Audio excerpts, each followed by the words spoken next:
At sa pagpapatuloy nga ng ating Vikings buffet vlog, meron silang mga iba't ibang klase ding pasta dito, kagaya ng mussel aglio olio, at meron silang garlic baguette.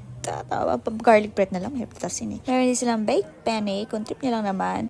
At hindi lang yan, meron din silang make your own pasta o para sa mga trip na gumawa ng sariling inyo. At pwede kayo dito. So maraming mga toppings and mga iba't ibang klaseng pasta na pamimilian. At kung meron naman kayo sa pizza, pwede din kayong gumawa ng sarili nyong pizza dito. Syempre may pizza dough dito. Tapos may mga iba't ibang klaseng toppings. So hindi ko lang natanong kung paano yung sistema dito. Kung ilalagay mo yung mga toppings mo, tapos ipapa-oven mo, papabake mo. Hindi ko kasi siya na-try dahil wala na akong kasipagan para gumawa pa ng sariling pizza. Meron din naman kasi silang lutong mga pizza na dito. Yung hindi na kayo mahihirapan sa sarili nyo, diba? Pwede naman kayong pumili ng mga ibang klaseng flavor dahil marami naman silang iba't ibang klaseng flavor dito na pizza na gawa na. So, kung kagaya ko kayo na ayaw nyong mahirapan at ayaw nyong pahirapan ng inyong mga sarili, bakit pa kayo gagawa ng sarili nyong pizza? Diba? Pero kung trip nyo lang gumawa for experience, go. Walang pumipigil sa inyo. At meron din naman silang ditong grilling station. So, yan for display only lang daw.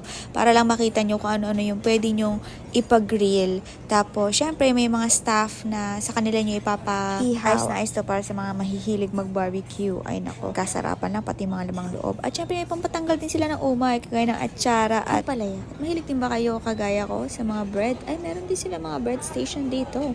Ayan, mga iba't ibang klaseng bread para sa mga kagaya ko na mahilig sa mga tinapay. At syempre, hindi mawawala yung mga palaman. Peanut butter, favorite yan. Mayonnaise, hindi ko masyadong favorite. Egg spread, okay lang. Socks lang. At para kung ayaw nyo naman na mga magpalaman pa, ay may mga banana bread din sila na favorite ko din. At may for display only na mukha namang for display lang kasi parang mga matigas-tigas. At kung mahilig naman kayo sa mga prutas, ay tamang-tama, may fruit section din sila dito. Hindi lang ako masyadong kumuha ng prutas kasi baka mabusog ako agad. Tapos wala nang space sa iba. Meron silang yellow watermelon, meron silang mixed fruits, may melon, merong watermelon, or water lemon kasi may lemon. At kung gusto niyo pa rin i-practice ang healthy living kahit nasa buffet na kayo, ay nako, ang sad naman. Dito kayo magpunta sa salad station. Ayan, may iba't ibang klase silang dressing. Depende sa trip nyo. Na ako naman, hindi naman ako particular or familiar talaga sa mga salad dressing. Tapos, meron din silang roasting station. Meron silang ngoyong roll. Don't ask me what that is. I don't know. Eto, may nakita akong pagkain ng mga tito. Pork tito. Buti pa si tito, may pork. Wala bang tita? May sexist palang baboy. Tapos, ito nakakadismaya kung ano pa yung masarap tingnan. Aba, for display only. Ano yan, tititigan lang, bawal hawakan, mukha pa nang macho yung chicken, mukhang masarap. Make your own crispy noodles. Oh, ito na naman tayo sa make your own. Para sa mga tamad na kagaya ko, huwag nyo nang pahirapan ng sarili nyo. Pero mukhang masarap po. Alam nyo ba sa North Park na kainan, may ganyan, iyan yung sikat nila sa pagkain nyo, yung fried noodle. Kung trip nyo for experience or curious kayo sa lasa, try nyo na, wala namang pumapigil sa inyo. Pero meron din silang lutong pansit na, kayo na mamili, yung mahirapan kayo, itong kukuha na lang kayo. Pero kung ako tatanungin nyo, huwag na kayo magpansit sa buffet, pumili na lang kayo ng ibang pagkain dito, yung hindi madaling lutuin sa bahay para masulit nyo, lalo kung konti lang yung space or capacity ng tiyan nyo.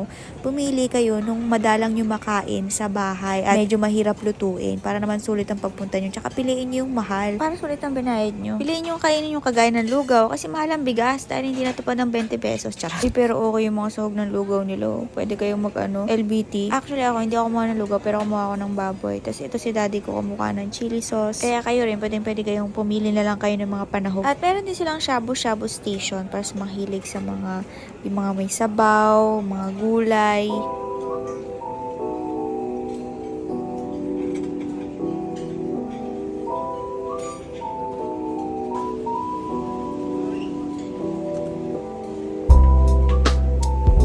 Dati ko pala, sobrang hilig sa chicken feet. Di ko alam kung bakit. Kaya pag nakakita siya ng meron kunyari sa menu na chicken feet, ay papa-order niya. Tapos eto, ay naku, kapag ka nakakita kayo nito, kumuha na kayo agad. Kasi either hindi na sila mag-refill niyan at magkakaubasan na or iba yung i-refill nila doon. Hindi ko na nga din nalaman kung ano yun kasi pagbalik ko, wala na. Ganun talaga sa buhay. May mga bagay na akala mo pwede mo nang iwan saglit tapos babalikan mo. Pero pagbalik mo, wala na. Napunta na siya sa ibang. Kasi naman, bakit mo siya tinake for granted? Ay, pagkain na ba yung usapan? Ay, sorry. Akala ko ano na.